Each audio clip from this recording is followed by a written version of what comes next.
Ron, thank you very much. Henrik Sedin once called him the most natural goal scorer he ever played with, and through 1/3 of the season, Brock Boeser has looked every bit like one. Welcome back to the program. Yeah, thanks for having me. First question comes from Elliot Friedman. You know Elliot, of course, is hockey's #1 insider. He knows what's going on in the game, and Elliot wants to know, where's Ohtani going? The Dodgers was my guess this morning. Yep. Yeah. So Elliot sent the question, and that. obviously before Ohtani was announced as a Los Angeles Dodger for almost $1 billion Canadian today. We're going to run this photo of Elliot every program from now on, just because we are. What do you think? I think he looks great. He does. All right, tonight's game, Dave. Brock, I'm going to go 2 games back. You guys weren't at your best against Minnesota in the first period, and then you got your defensive game in periods 2 and 3.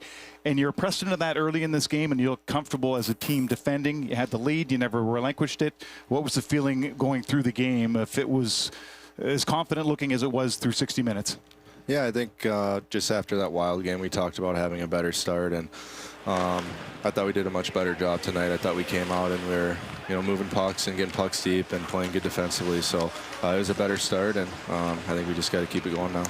So 18 goals, Brock, to lead the NHL along with Kucherov and Matthews as of tonight. But the observation has been made several times over that you look a whole lot lighter on your skates this year than you did in the past 2 seasons. Does it feel that way?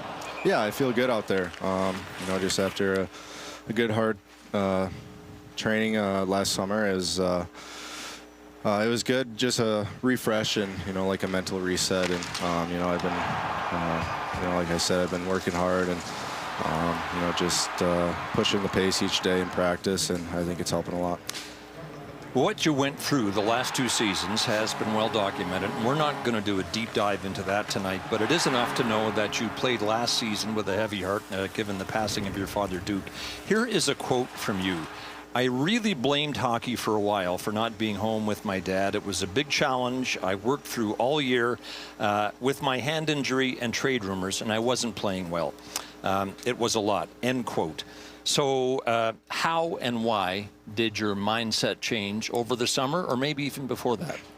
Yeah, I think just like you said there is, it's hard being away from someone that's sick, especially for 8 or 9 months of the years, and especially when my mom's taking care of my dad as the primary caregiver, and those last couple of years were tough. So yeah, I think just kind of after the trade, the deadline last year passed, I kind of got to reset, and I was working with someone away from the rink, and I just wanted to have a good last 20 games there, and I thought I did that. And then going into the summer, I kind of carried that momentum into working hard and starting training earlier, and then I just tried to carry that into this year, and so far it's worked. Dave, you talked about carrying it into the summer. Were there some things that you identified that you wanted to work on in the summer that brings you to your successful start so far?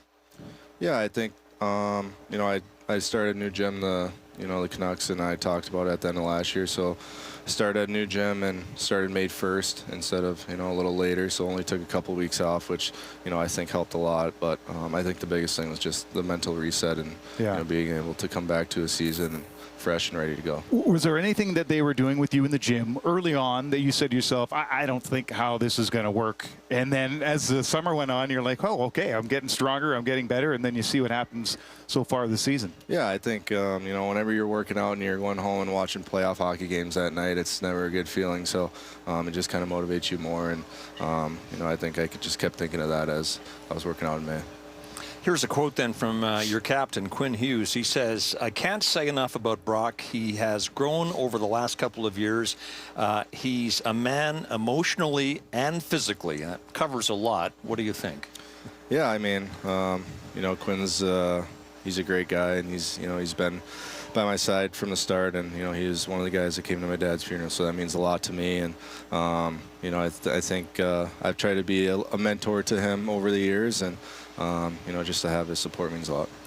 You mentioned trade rumors in your previous quote, and they did swirl around you for much of last season. I wonder, with where you are now, enjoying your most productive season ever, if you ever take a moment to think to yourself, man, I'm happy that didn't work out. Oh, yeah, I did think about that. And, even in the summer, I was kind of happy I never got traded. I think everything happens for a reason, and I love Vancouver. I've made that known, and I love the fans and the community and my teammates, so I'm really happy that I'm still here. Oh, not just you, but the Canucks are lucky too. Here's a question from Ken Karuska. Brock, standard icebreaker, what's the go-to during downtime on the road, Netflix or Fortnite? And then he says, carry on with discussions on the flow of the shot, fitness, etc. So thank you, Ken, for producing the show. But Fortnite or Netflix? Yeah, probably Netflix. You can't really bring, I mean, some guys bring their Xboxes or PlayStation on the road, but I don't really bring it. You didn't score your first goal last season until November the 18th, so clearly you felt some pressure to get off to a better start to this one. And 4 goals on opening night would be it. Suddenly, Brock Boeser was back. Dave. Yeah, did you have the feeling coming into the game, like, I got to start the season off right? And then, as we see, everything's going your way. In fact, one of these goals goes right off your leg there and in. So you must have been feeling it as the night went on. Yeah, I mean, you can't really wrap your head around a night like that. I definitely had in the back of my mind, the past couple seasons, it took me a while to score my first goal, so that was in the back of my mind, but just getting that first one in the first period was kind of a relief, and, I just was trying to focus on playing the right way. Such a significant night and performance that your phone had to have lit up that night. What messages do you remember the most? Yeah, I probably got more messages that night than all of last season, so it tells you something, doesn't it? Yeah. But no, my grandma always leaves me voicemails, especially when before every game, good luck, and then if I score a goal, 1 for every goal. So she's 97, so I'd say that's probably the most special messages. You know who you would have got a message from had she had your number, but she doesn't, and that's Frances McCauley. Any idea who that is? No. She's the woman who won $100,000 in the I do know that. what was the program? Save on Foods, yeah. $1 million score to win, I think it is, and a 6-figure payday for her. So how about that? You've got the shot, and that's always been perhaps the biggest weapon in your arsenal. But the observation has been made this season that those goals that you've scored, many of the 18, have been made possible because of your play away from the puck. Dave. It seems like your coach has got a bit of a Jedi mind trick for you guys, saying, hey, the better you play defensively, the faster you'll get the puck back, and then you can go do some fun things with it. Have you concentrated more on the defensive side, or is that just part and parcel of being a player under Rick Tocchet? Yeah, I think it's just playing under Talk. Well, I mean, most coaches want you to play good defensively, but just under Talk ever since he came in last year, he's so detailed, and he talks about having good body position and checking guys well in the defensive zone, and that'll create offense. So that was a focus that I had going into the season, and honestly into each game, and so far it's been a positive. Do they recognize that on a good defensive play after the shift? Like, the coaching staff seems to be pretty proactive with you guys, but you make a good play defensively, they're right on you to reinforce that that's what they're looking for? Yeah, I think coaches are more excited for a good defensive play than an offensive play. Yeah. Confirmation, Brock, that you are, as it's called, a 200-foot player comes now with the fact that Rick Tocchet shows no reluctance to put you out there late to protect a lead, which has led to 3 empty net goals for you this season. What's that level of trust mean to you?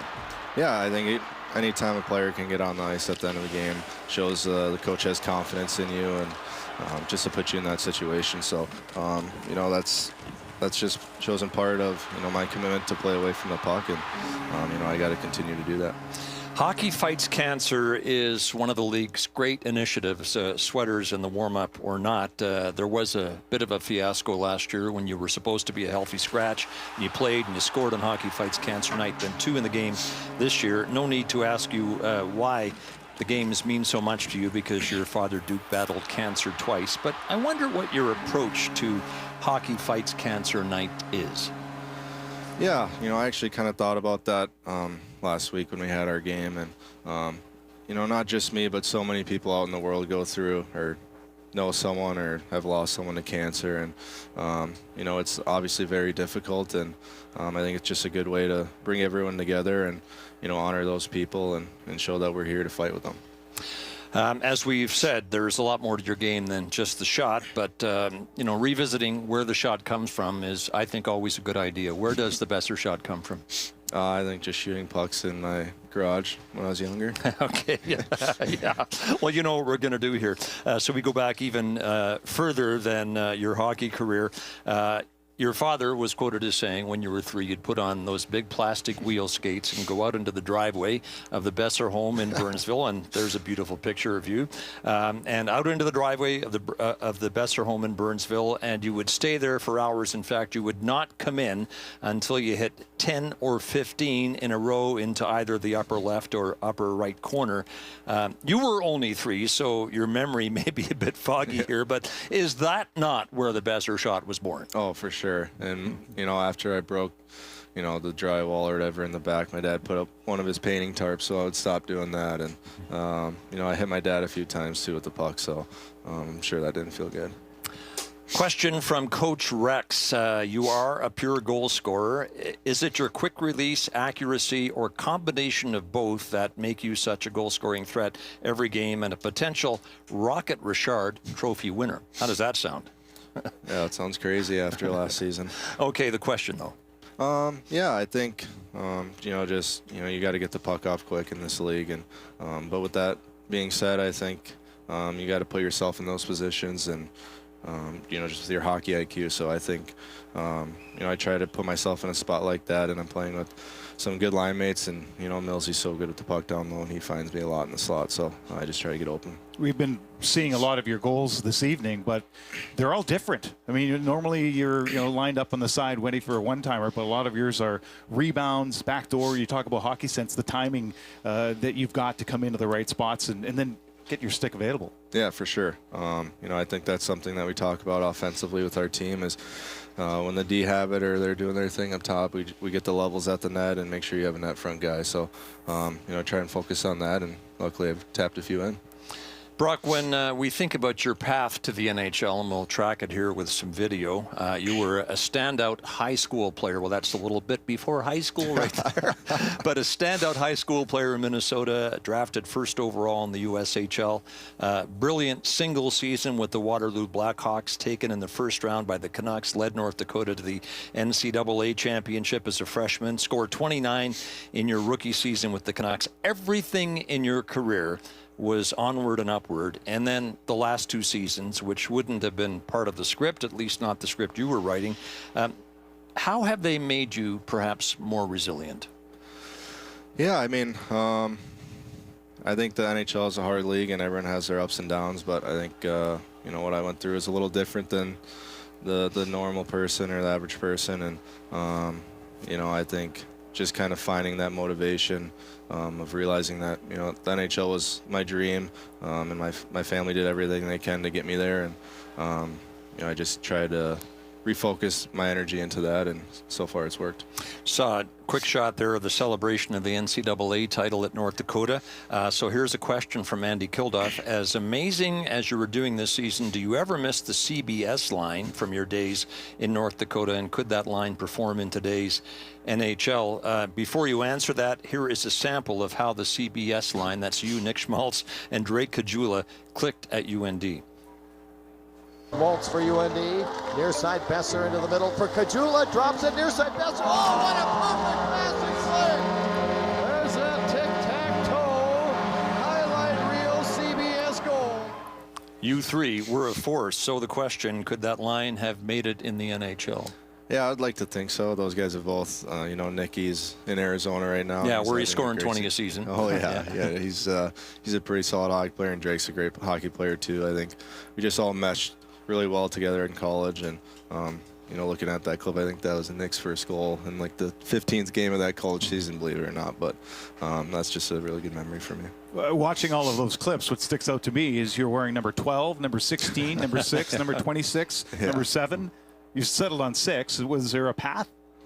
Yeah, I don't know. I think when I was younger, I just liked 16, and then with I think my AAA team, I was 26, the Minnesota Blades, and I don't know why I was 26 then, and then everything was retired here, so yeah, right. Then it was just 6 because you know, one of my buddies passed away in a car accident. He was 6, and my dad was 6, so it just made sense.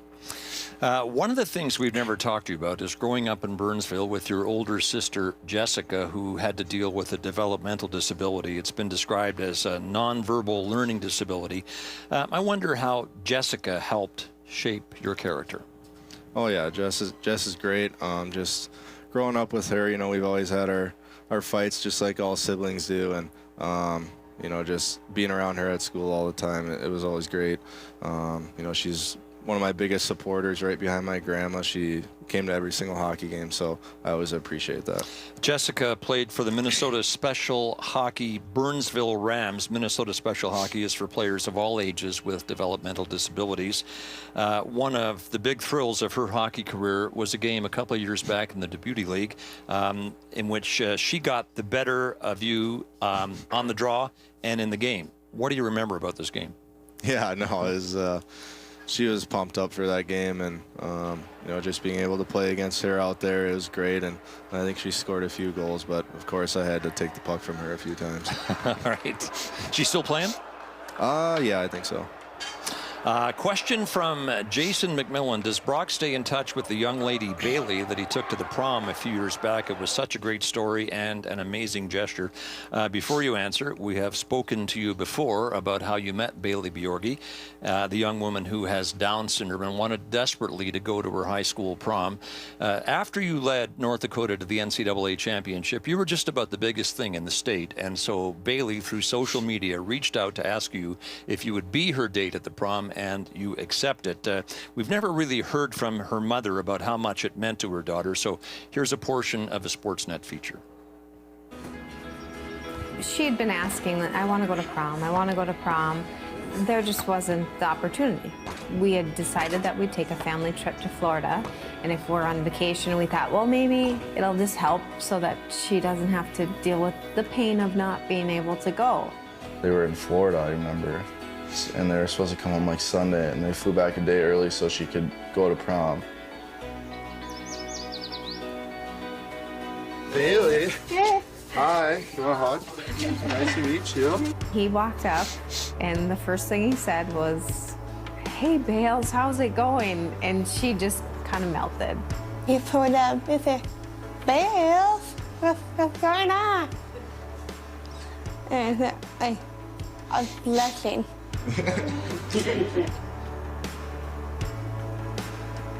There were many times where I was asking him, you know, are you okay? And he would say, no big deal. This isn't about me, this is about her, whatever she wants to do. Bailey Bjorgi is spotted by Brock Boeser.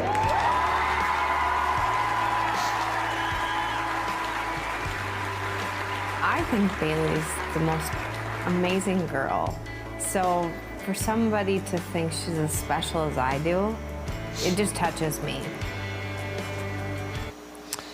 Well, it strikes me you did not do it for the publicity, but the story was too beautiful not to be covered by the media. So do you still have contact with Bailey? Yeah, you know, her mom reaches out once in a while, and I haven't been in North Dakota in probably 3 years, but every time I go back, we try to connect. All right, as the longest serving Canuck, and how did that ever happen? I don't know. Did you even know that? Yeah, I did. Yeah, I did. Yeah. All right, you've been doing charity work in this market for some 8 years, and a lot of it has gone unnoticed. So let's try to fix that now and tell us about Brock's Beauties. Yeah, it's just a ticket system. You donate 4 tickets to every home game, and it goes to the BC Children's Hospital or the Canucks Place, and they bring you know, whoever wants the tickets to a home game, and sometimes I get to meet those kids and families after the game. Yeah, so Brock's Beauties honors the strength of children who are dealing with illnesses at BC's Children's Hospital, and Canuck Place, you know, offers those kids a chance to get away from treatment and to have some fun at a Canuck home game. We had Calgary Flames captain Michael Backlund on this program a week ago, and his quote was, sometimes a small gesture from us as privileged athletes can make a huge difference in somebody else's life. Is that it for you in a nutshell? For sure, yeah, and I think even when you get to meet them and talk to them and have them ask you questions, it kind of puts things into perspective for you too. I remember I met a kid this year where I think he asked me 50 questions, and it was awesome. So I enjoyed it, and I love to, you know, meet the families. And I'm guessing those questions were all better than the ones Dave and I are asking you here tonight. Sure. Negotiable, but yeah. Here's a picture I want to get your explanation on. Michael Bublé is a devout Vancouver Canucks fan. So. Yeah. I've known Michael for a while now. After my rookie season, he had me be a part of the Junos were in town, and he had me be part of the intro video. So I've gotten to know him over the years, and he's had, he even before this concert, he had my mom and dad to a concert before, and he's been great to my whole family. So. And this was at a concert in Minneapolis? Minnesota, yeah. It was in, I think, before last season. And a big thrill, I'm sure, for your mother, Lori, to go backstage to meet Michael Bublé. Yeah, I think that was her second time meeting him, so it was just nothing for her at that point. Yeah, no big deal. Only Michael Bublé. Yeah. She's calling him Mike at this point. Yeah, right? I'm surprised that Bublé didn't have you up on stage, given how devoted a Canuck fan he is. Yeah, right. All right, let's get some more fans in here now. Question from Starboy. How are Milo and Cooley doing? They would be your dogs. Yep. They're doing great. They're my babies, and I try to take them out as much as I can and take them on some trails around here. Just let them off the leash and let them run around. That's their favorite thing to do. Both rescue dogs? Yep. Yeah, I got Cooley, the black dog there at the All-Star game, and then Milo, the white dog, there at just over COVID. He was a COVID puppy. He got nothing better to do, so got a puppy. You got them both to smile for the camera. That's impressive. Yeah, that's good dog training right there. They're happy dogs. And they look content for sure. Eden asks, what's the story behind the happy birthday inside joke you have with Demko? Yeah, I don't know. I think Thatcher just started posting on Instagram randomly stories of me saying happy birthday, and at first I'd get like 20 to 30 people messaging me happy birthday out of nowhere. So we just kind of toss it around randomly just to see how many people respond. What is the actual birthday? Thatcher's birthday was actually last night. And did you? Yeah, we went to dinner, but I didn't post anything. All right. So, but you do post it on days that it's not his birthday. Yeah, like a week ago. Excellent. Pretty good. Question from Viking Canuck. On the team, who has the second best flow? Oh, boy. That's a good question. Honestly, Thatcher's flow is pretty good right now. I'm not going to lie. He hasn't had, I don't think he's had flow for a few years. He was going the buzz cut route, but his hair is pretty long right now, and it looks pretty good. Okay. We'll leave it at this. You're at 18 goals right now. Your target since you came into the league has always been 30, but you're on pace for 50. Do you think about numbers at all? No, right now I'm trying not to think about that. I'm just trying to focus on the process, and I think if you start thinking about scoring goals, then you start playing the wrong way, and you're not going to get your chances. So I think just focusing on the process will result in more goals. Dave, final question to you. What is the chemistry like with your line mates that you have most of the time? Yeah, it's been really good, and I've been with Millsy the whole year, and we communicate well. We watch video together, and then whoever's with us, we do the same thing. We bring them in there. We watch our clips. We'll probably watch video together, and go over it and see what we did poorly and see what we did good, and try and build off it. All right, Brock, want to thank you for your time. Yeah, thanks for Appreciate having it. me. Yep. Brock Boeser, the Canucks and the NHL's leading goal scorer nicely into a career season, was our guest on After Hours. Back to conclude proceedings at Rogers Arena in a moment.